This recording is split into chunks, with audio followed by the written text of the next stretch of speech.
Are you tired of your humdrum, dreary existence? Have you been ordered to guard a room for hundreds of years in a magical maze underground designed by a lunatic? Then get ready to be banished into your dream vacation. Yes, a time for relaxation and fun awaits.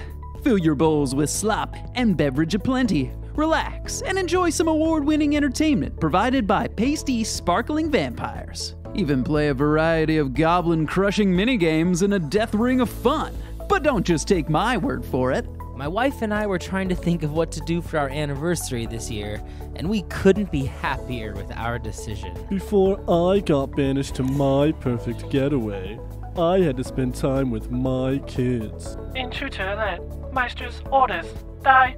Die. So make your way down into the dungeon of the Wacky Wizard and get banished today. Hi, and welcome to the Lazy BardCast. I'm David Williams, the current Dungeon Master. My name is Kyle Paquin. I'm playing Talgroth, the Dwarf Paladin. He's obsessed with finding the Shield of Farangel. I'm Josh Yarnell, and I'm playing Orion Goodbarrel, a halfling bard in search of the greatest adventure. I'm Kyle Dell, and I'm playing Gideon, a human artificer and a man of primitive magic. My name's Sean Luke. I'm playing Maven the Monolith Smolderbeard, a dwarven cleric. This is what happened last time on Dungeon of the Wacky Wizard. My name's Cormac. Welcome to Disney Channel. Now, this is a cutlass. You've got to make sure you stab him right in the belly. You guys descended down the stairs into the second floor of what you know to be Undermountain. You found a door with a number of markings on the outside that said days since last mishap. Heading inside, you awoke a large arcane golem who began shocking some of the corpses of non-organic material, waking a Gideon who joined your fight against this creature. And I believe we left off with all of you wanting to take a rest or something like that. We just did a long rest, by the way, right before coming here. Yeah, but Unless you know, we got some Benadryl. that was a hard workout. So like maybe an hour break, like a breakfast or a drink of water. Yeah, you guys remember waking up in the arena and then you were walked through a camp and then down the staircase. So it's been an hour. It's been, I don't know, 30 minutes since you guys woke up. Cool. Sounds like you're wanting to take a short rest. Yeah. Just as I'm fixing my wounds, I'll play a little Song of Rest for us during this time. A Song of Rest for everybody who does hit points. So it'll be a D6 on top of your hit dice that you spend. Each time or just once? But I'm going to roll some hit die now because I'm at a hit point. Well, keep your health rolls there because you have to complete the rest to get any health back. Good point. Jump the gun there. I'll wait to roll until after the rest. How's that? Sure. But you begin singing your song. Do you have one prepped, Josh? Yeah. I'll do it. I can pull something out of my... Or you can just do it in post. We'll fix it in post. So listen to this song of rest, and if you lost hit points, have an extra D6. So, Gideon, as you've just woken up from this centuries-long blackout of sorts, you wake up to this room with this chaotic golem that you recognize, and a group of people that you do not recognize. And they, after the battle, kind of sit down and start trying to bandage themselves up as best they can. Hope he lasts longer than the other one. I will do my best to not make it look like I'm confused. In the middle of me doing that, I'm going to reach for my bag. I'm going to start going through my bag and checking to see what I have in there. You dig through your bag. Looking through it, it doesn't appear that anything was taken from your bag. You imagine your homunculus took care of your bag in the time that you were indisposed. Okay, so good man, Audie. I'm going to pull out some boots for myself, and I'm going to start artificing my boots. Okay. Yeah, as a verb. Artifice so hard. Look what Yeah, it is attunement. So I'll go through with my with some of my tools and brush up some of my glyphs and marks on there to kind of make them magical, kind of just straighten them out, kind of fine tune them. Okay, my wounds have now healed some. It's the end of my song, and now we press on. Oh wow, that was a cool song, huh, guys? I feel so rested. Yeah, That crazy yodeling thing is new. it's just a little phlegm cut in there, so It kind of worked for it a little bit. How'd you do the drumming part too? it just hitting the back of the lute. Is kind of flicking and smacking it. Yeah. So you guys finish short rest, no problem. You do notice as kind of this period of time passes, you notice the sound of what appears to be like hammering from the other side of the door, like construction type hammering, and occasional what sounds like goblin voices in the distance. So, what is it? Where are we going? We're probably gonna go down this, past this door, down the hallway. See what's beside it. Remind me if you haven't already said, but what is it that we're looking for? We have a package to deliver to Skullport. And we're looking for the shield. And we're kind of just down here for fun, too. Yeah. Okay, so fun, shields. No, but they're package. also looking for the squid heads. Well, I guess we're all looking for the squid heads too. Starting to be a kind of a mixed bunch. Hope you don't have a whole lot of priorities. I mean, I can't say that I've got a lot going on right now.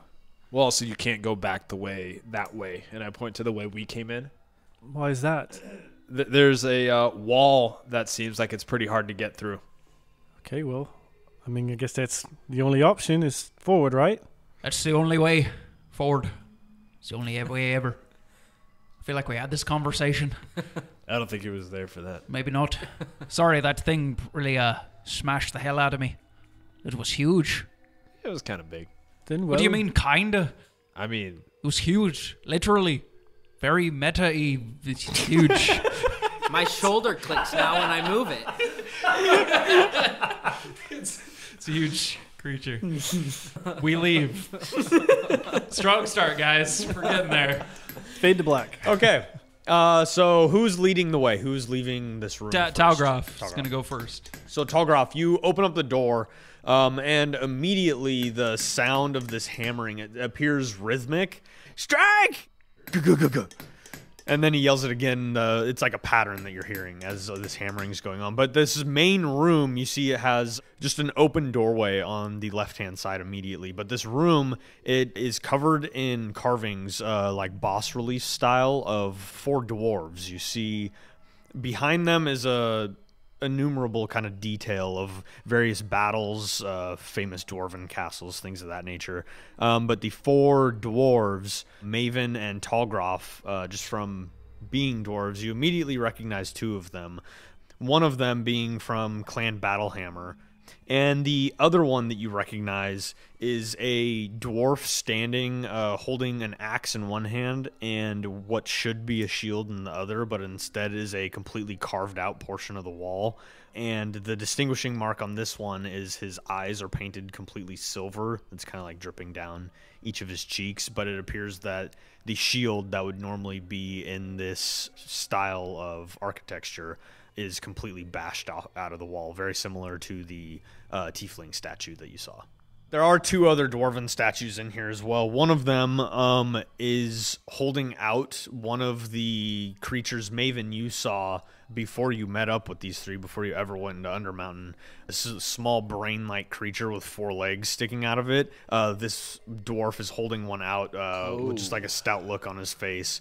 And the last one is it's a dwarf covered in like the typical like steampunk style glasses and stuff, but everything has clockwork, like intricate mechanical components that appear carved more decoratively than even the statue of the dwarf himself. When Talgroff walks into the room and notices the dwarven statues, he gets excited and kind of jogs up to one in his chainmail, and he goes, "Hi, this is what we're looking for, mates, right here. We're getting closer. I can feel it." What do you think, Maven? You recognize your clan here? I don't have a clan. Or really? That's Okay. preposterous. All dwarves have a clan. I'll like touch my monolith emblem. Like I don't. This is a strange year. Yeah, it's strange for dwarves not to have clans, but it happens. Maybe a story we'll share at some other time amongst dwarves. The room directly next to the room with all of these bas-relief sculptures leads out. You can see some light coming from what sounds like a larger room. You hear, hey, you got any food? And looking into the room, you can see that there's a semi-long hallway, this wide room that has a number of what looks like shackles kind of across the walls. And in the four corners of the room are iron gibbets. They're like a medieval torture device, the ones that fit really tightly to your body, and it's like a cage that snaps shut in the front so you can't move. You're just left standing there. And you can see all of them are empty except for one where you see a goblin that barely fits inside of it, and his feet aren't even touching the ground. Hey, help me out of here. Well, it seems like you're in there for a reason. I'm not. Does this goblin look familiar at all? No, this goblin appears to be old even for a goblin. You can see his kind of wispy white mustache kind of droops down, very human-like in its appearance. I can tell you whatever it is you want. I want to know why you're in there. It's a good question. Well, I wasn't a fan of Yak. So Yak put you in there? No, the big one. What's your name? My name is Glom. I'm part of the Xanathar Guild, and I didn't like their new leader. Here's another question, Glom. Why should we let you out? Well, I know everything. What do you want to know? Everything. Where should I start? Do you know anything about a shield? What kind of shield? It's a really silvery-looking one. It's got some ornate dwarven script around it. Probably glows with the radiance of my dwarven ancestors, if you know what I mean. I think so. It's really shiny. Well, It is awfully shiny. if you're looking to know about dwarves, I know where there's a dwarven temple not far. That would be a good one, yeah. Pretty yeah, close, dwarven but- temple. And before we let you down, why don't you tell us where that's at? I could give you a map, You can get me a map. and then I can show Is you. it on your person? Because I don't think you're getting anything Well, right now. I'm almost naked. And you look up, he just has like a small little like loincloth tied around his waist, and that's it. Exactly. Where are you going to get a map? You're naked and hanging from a gibbet. But I know where it is. I can just take you. Now, before you come with us to take us, why don't you tell us where it is? What are we getting into? He points down. He points. He points.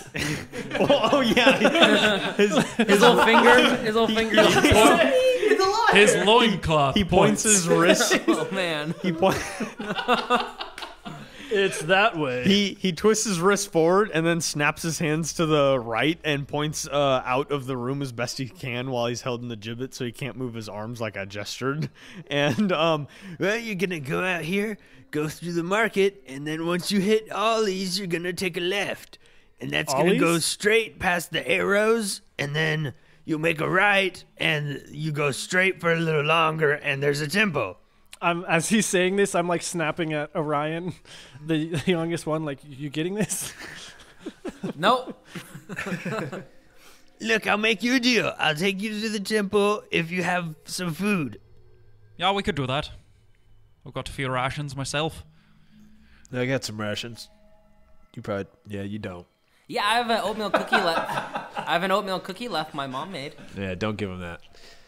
Goblins don't like cookies. Goblins don't like cookies. Ever. Well, he'll like this one. Have you ever seen what happens when you give a goblin a cookie? Please. Please tell. Have it. Do they ask for a glass of milk? Listen. Where's that book? Have you ever seen Furbies? I thought that's what you were getting at. Times 1,000. If you give a goblin a cookie, he's going to ask for a glass of milk. How far up is he?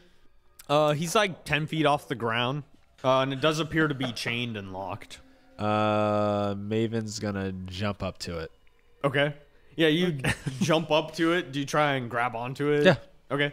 As you grab onto it, the whole cage like rocks and bashes against the wall, and Glom inside you and starts like wailing. You hear the hammering from down the hallway get a little bit quieter, and then just start back up again.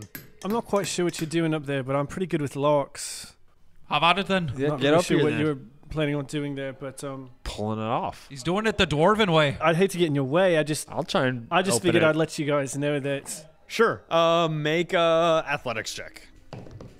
Natural 20. Plus 8. Okay.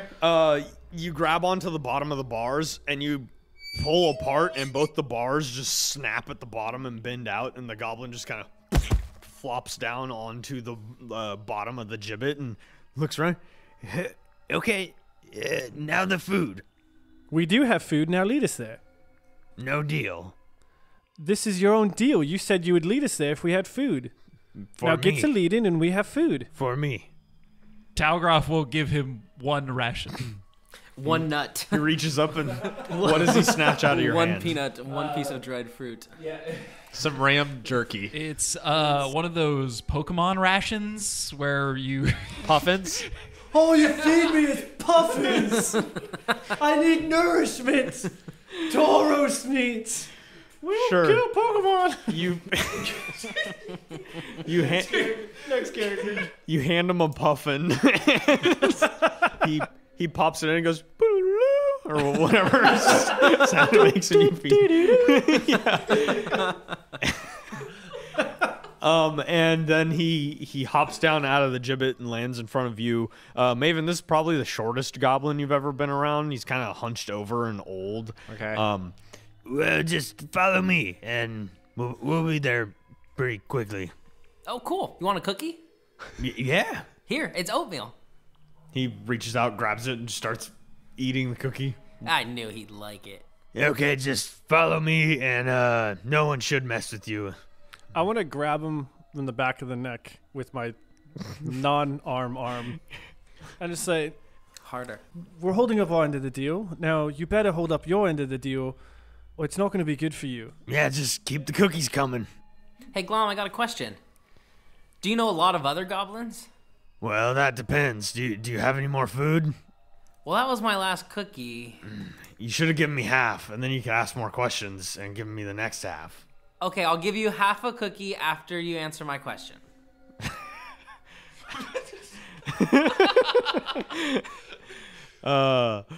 Make a persuasion check. Natural 20. Okay, what's your question? Do you know any goblins named Ook or Spook? No. And he holds out his hand. That was my last one. Okay, let's go, guys. He's a quick learner. So, are you coming with me then? Yeah, we'll go with you. Okay, just don't embarrass me. Okay. And he starts walking out of the hall with barely a intact loincloth into a room that you can see a number of goblins hammering into what looks like a home-built stage in the side of this room. And they're just beating away rhythmically, and you can see that there are 4 goblins standing in front of them holding a piece of paper and kind of barking orders at them. And no matter what they say, they just keep hammering this one piece of wood. And you can see Glom starts walking through and walks past the goblins holding the piece of paper, and they make similar nods at each other, and he just keeps walking straight through this room. I'd like to make similar grunts of approval and disapproval as we walk by. Yeah, no, Sure, they kind of back at you, make the same sort of sounds. They're cool. And this opens up into what looks like a large goblin bazaar. You can see that there are a number of stalls along the sides. Think like Vegas Strip style, where there's all these stores with random assortments of stuff laid out.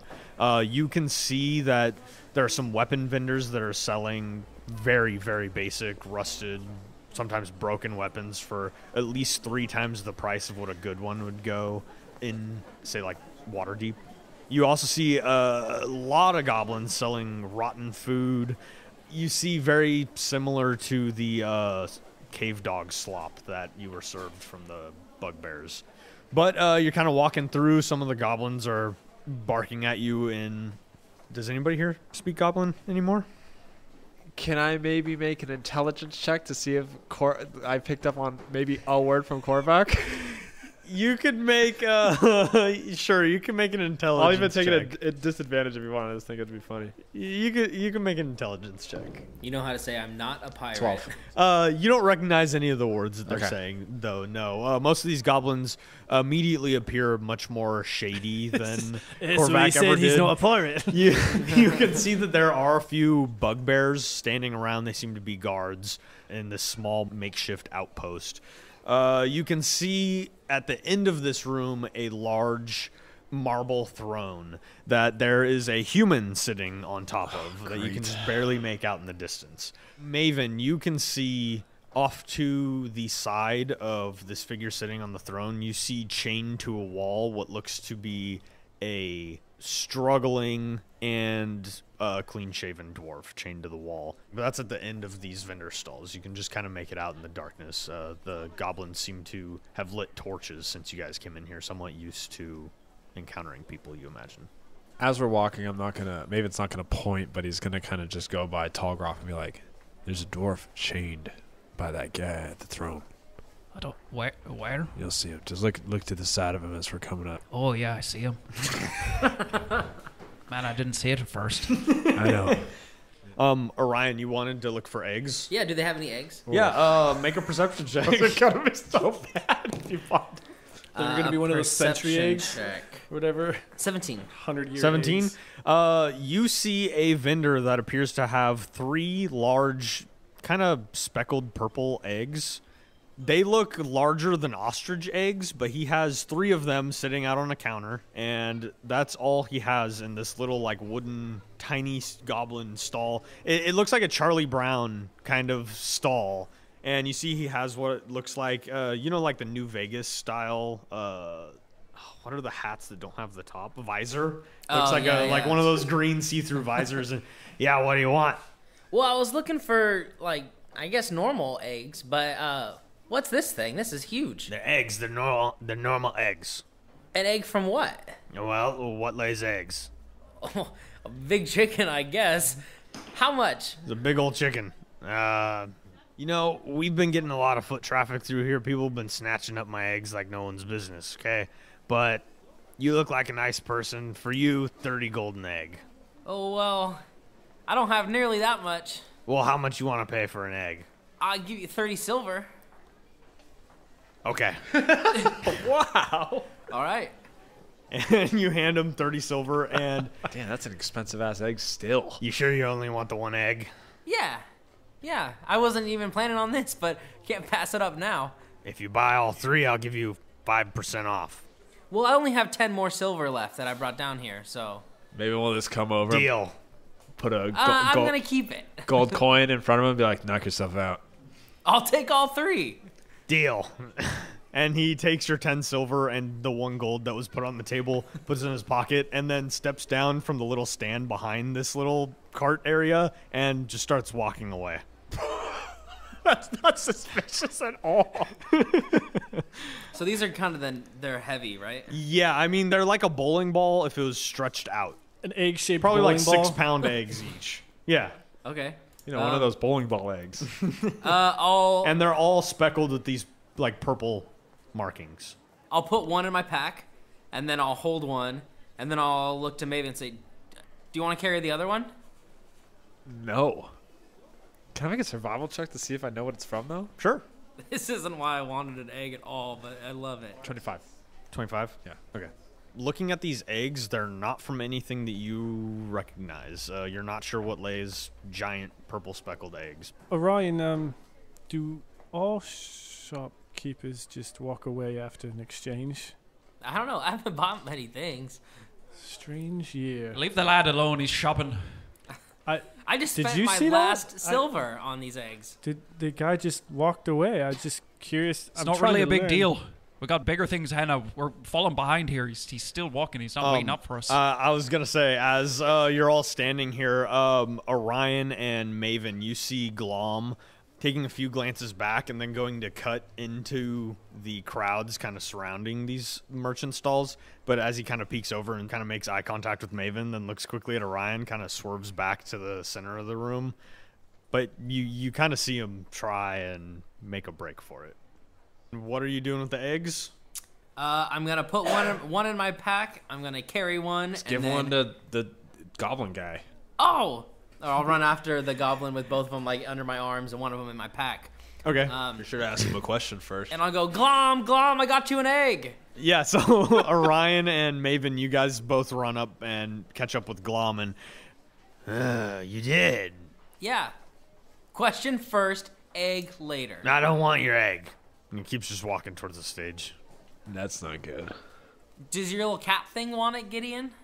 My cat doesn't eat. His name's Audie. We'll throw it at something later. It'll be fun. Just hold on to it for now. All right, I'll carry him. I can hold one of those for you.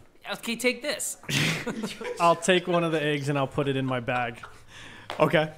Yeah, with that egg in your guys' bag, Bag of holding. You have a bag of holding. Orion, in yours, it is the majority of your bag. And it fits pretty snug to your adventuring gear. I had to, like, move my blanket around to, like, make sure it, like, fit in there.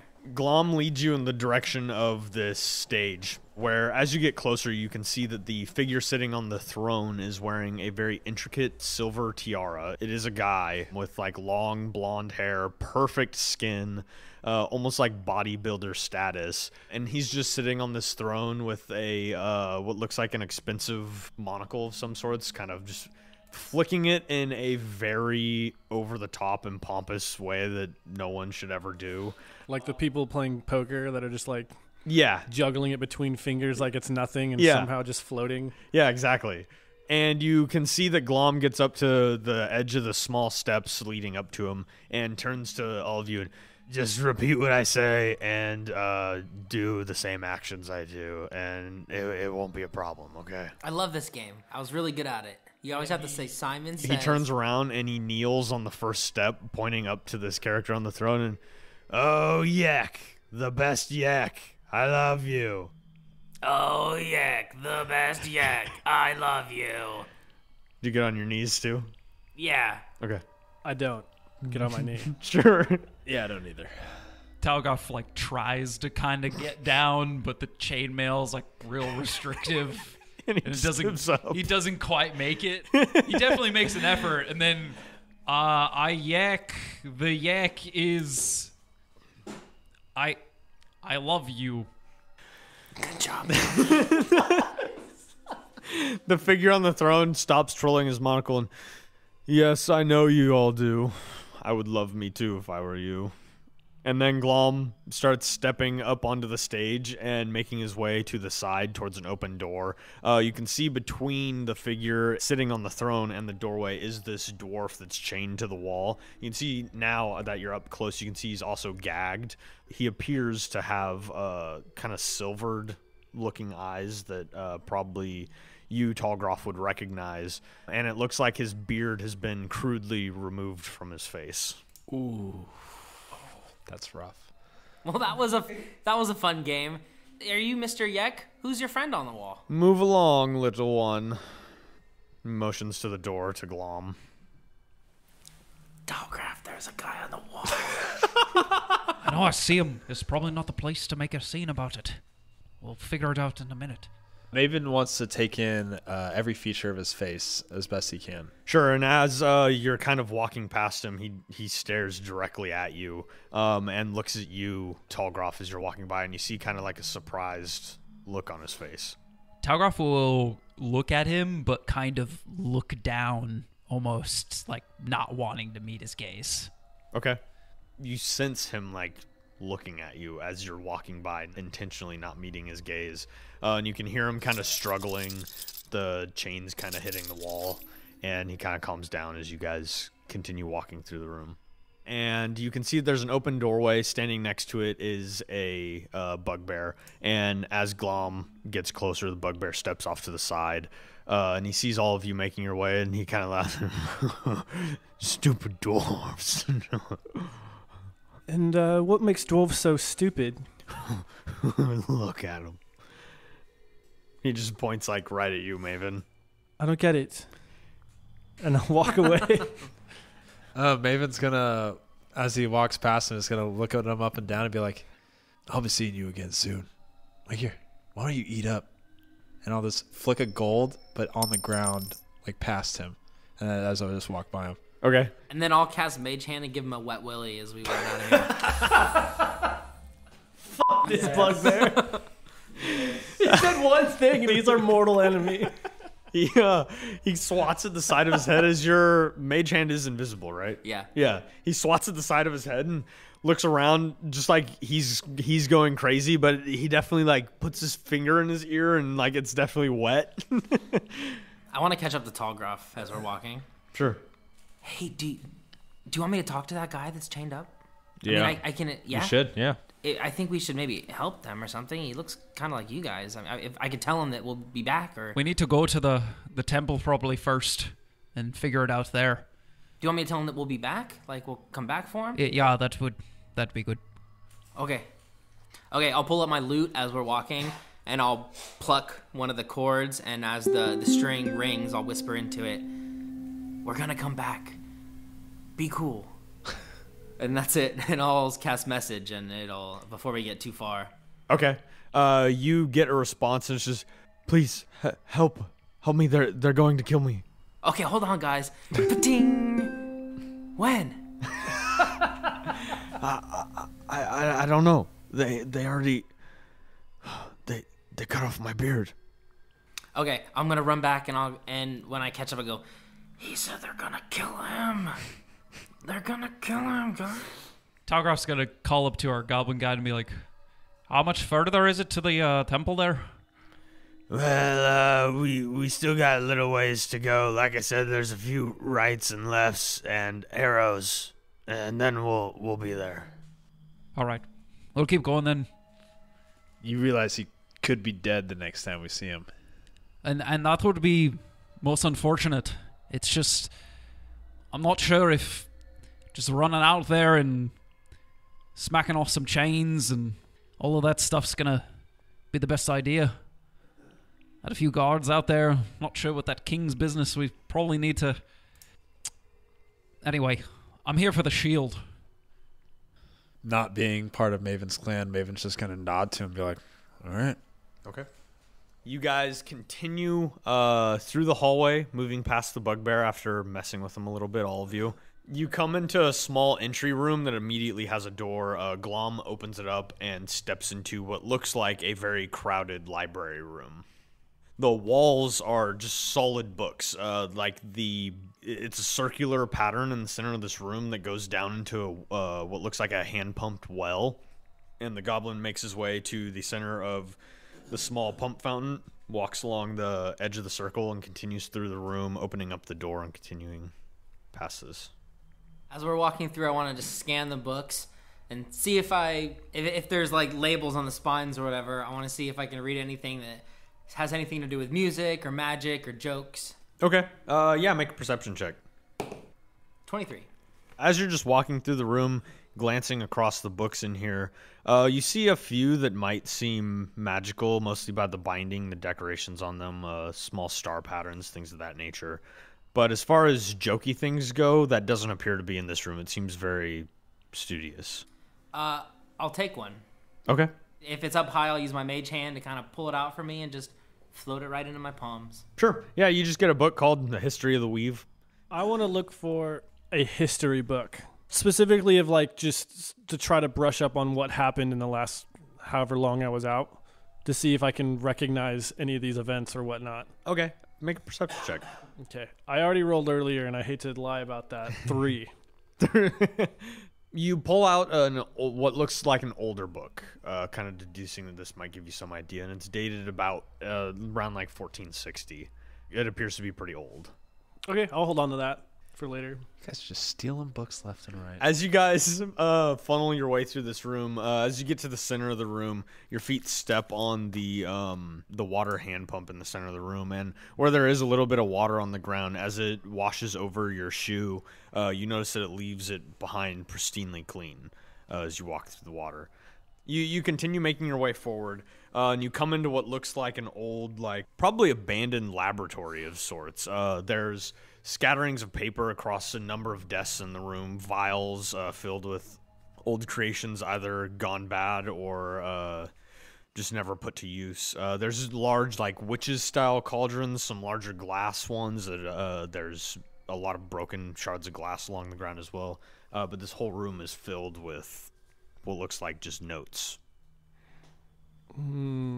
I would like to inspect some beakers if there's any that are not just empty. Sure. Make a Arcana check. 21. Looking at some of the vials here, you can see that it appears that someone was maybe learning how to properly mix alchemical supplies. You can see various stages of someone trying to make a basic healing potion where they've mixed the roots incorrectly.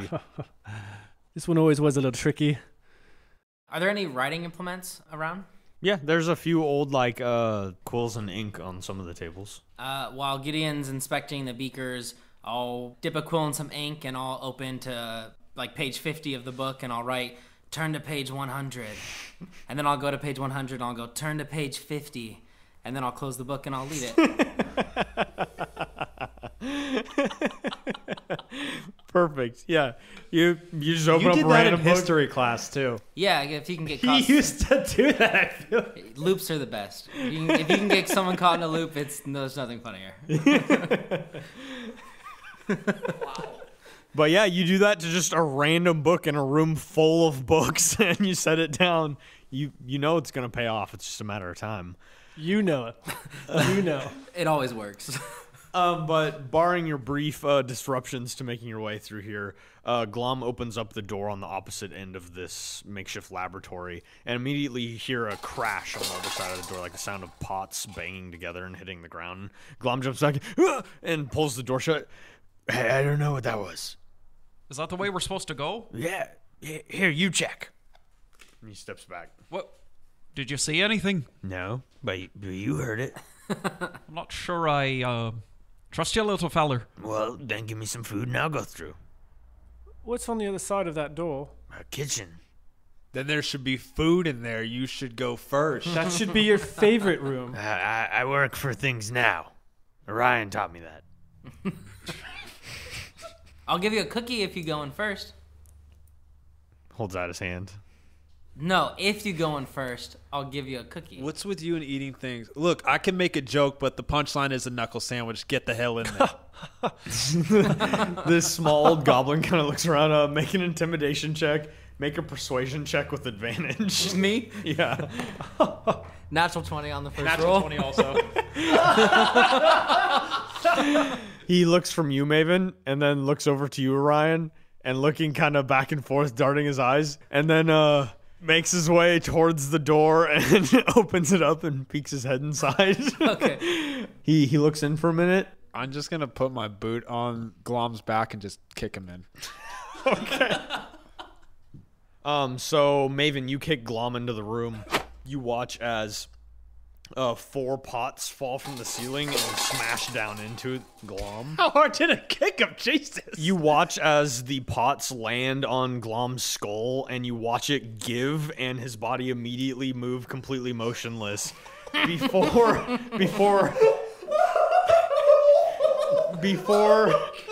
the pots pick back up out of the air and make their way in your direction. We're gonna roll initiative. I thought it was just random pots. Yeah. And they just...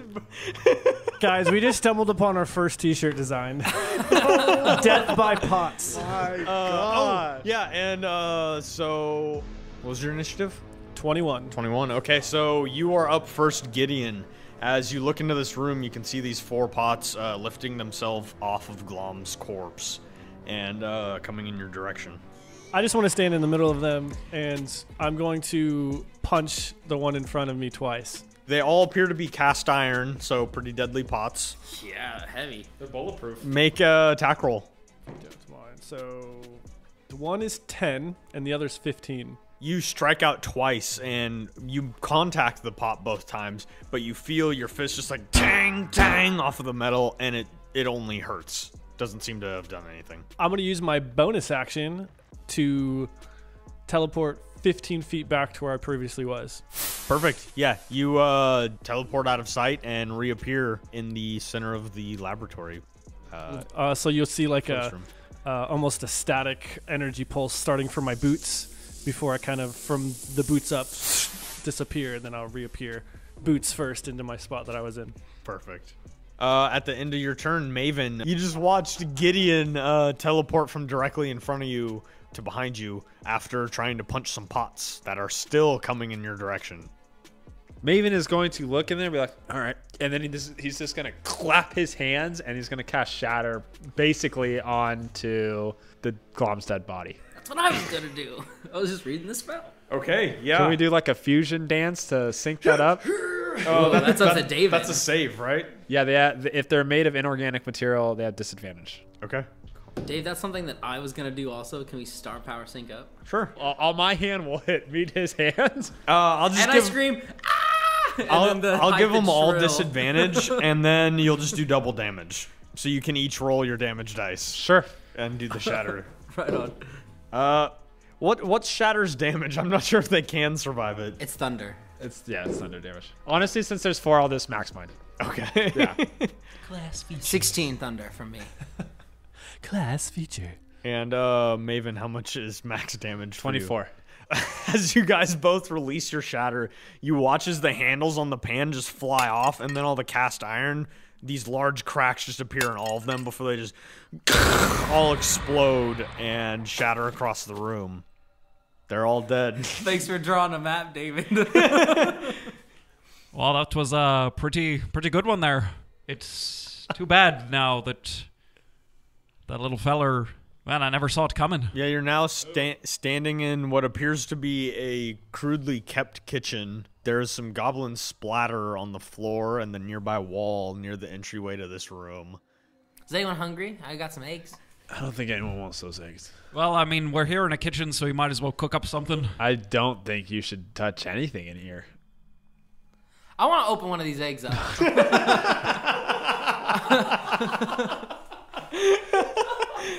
I feel like that was both in and out of character. I thought about it. There's a line somewhere that I don't know where it is.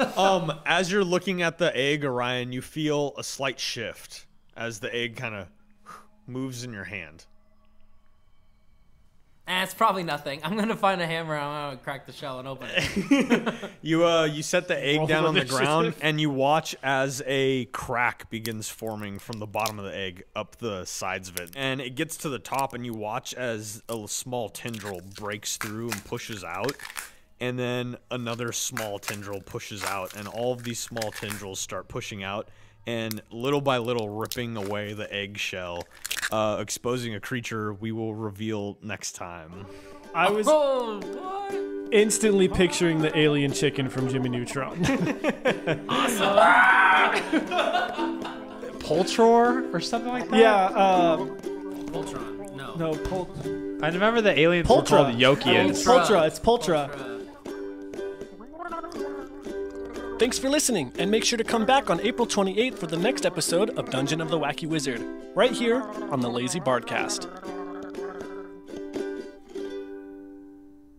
Conan's got levels in Barbarian and Rogue, dude. Yeah, but Conan has that movie star quality where, like, you think he's dead, and then he just, like, comes out from around, like, a shadowy corner and is like, I'm not dead, and gets his revenge, you know? He's kind of like Batman, Riddick. Conan just approaches problems, like, head on. He's a barbarian! Yeah. Sluts! He's a barbarian, Yeah, that's but what like, they do.